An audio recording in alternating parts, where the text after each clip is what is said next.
7th మంత్కి వచ్చిన తర్వాత ఒకరోజు ఒక టైప్ ప్రెషర్, అంటే ఇలా బేబీ నన్ను తన్నుతుంది, చాలా ఫోర్స్ చేస్తుంది బయటకు రావడానికి అన్నట్టు అనిపించింది. ఇంకా అలా పెయిన్ వస్తుంది. అది ఫాల్స్ కాంట్రాక్షన్సా లేకపోతే నాకు రియల్ పెయిన్స్ అనేది నాకు తెలియదు కదా, నాకు అర్థం కాదు. ఫస్ట్ ప్రెగ్నెన్సీ నాకు ఏం తెలుస్తుంది. నాకు బేబీ మూమెంట్స్ కూడా చాలా తక్కువ. మా బాబు చాలా తక్కువ మూవ్ అయ్యేవాడు, తన్నేవాడు అని చాలా తక్కువ.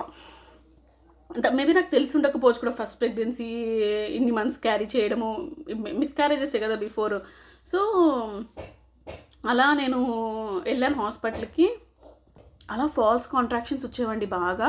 ఇంకా మేడంకి కాల్ చేసి చెప్తే సరే వచ్చేసి అడ్మిట్ అవ్వు హాస్పిటల్లో అని చెప్పి అడ్మిట్ చేసేసారు. నాకు ఇంకా సిలైన్ పెట్టారు కంప్లీట్ 24 hours ఒక సిలైన్ ఫాల్స్ కాంట్రాక్షన్ స్టాప్ అవ్వడానికి.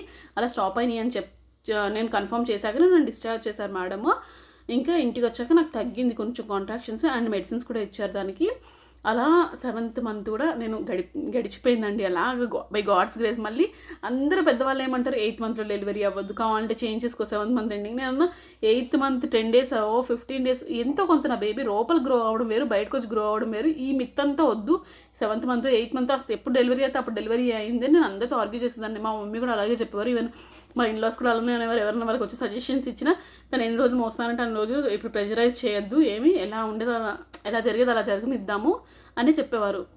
ఇంకా అలాగా ఓపిక పడుతూ 1 day అలా క్రాస్ అవుతుంది. 8th మంత్ కూడా మిడ్కి వచ్చేసింది.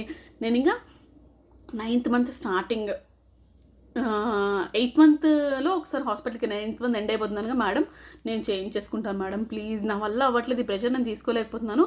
బేబీ అప్పటికి 2.7 kgsకి వచ్చాడు. బట్ అంత కేజీస్ ఉండకపోవచ్చు, ఎమ్యూనిటిక్ ఫ్లూయిడ్ ఎక్కువ ఉండడం వల్ల కూడా అనిపిస్తుంది అని అనేవారు. సరే మేడం చేసుకుంటాను, ఒక డే పెట్టుకుని వస్తాను నేను అని చెప్పి 9th రాగానే 9th వచ్చిన 2 daysకి నాకు 17th మే 17th 9th వచ్చింది. మే 19th నేను డెలివరీ చేయించుకున్నానండి. నాకు బేబీ బాయ్ పుట్టాడు. సో చాలా హ్యాపీగా ఇంత స్ట్రగుల్స్తో నా జర్నీ అయితే బేబీ బాయ్తో ఎండప్ అయిపోయింది. Happy end.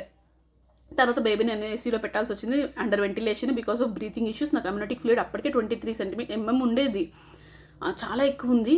సో నాకు షుగర్ వచ్చేసింది అది అని అందరూ అంటే డాక్టర్ చెప్తూ ఉండేవారు. షుగర్ టెస్ట్ చేస్తే షుగర్ ఉండేది కాదు, ఏం చేసినా ఉండేది కాదు. బట్ బాబుకి దాంట్లో ఉండడం వల్ల ఏంటనే నేను మీకు క్లియర్గా నెక్స్ట్ వీడియోలో చెప్తాను. ఈ వీడియో టైం కూడా అయిపోతుంది, సారీ.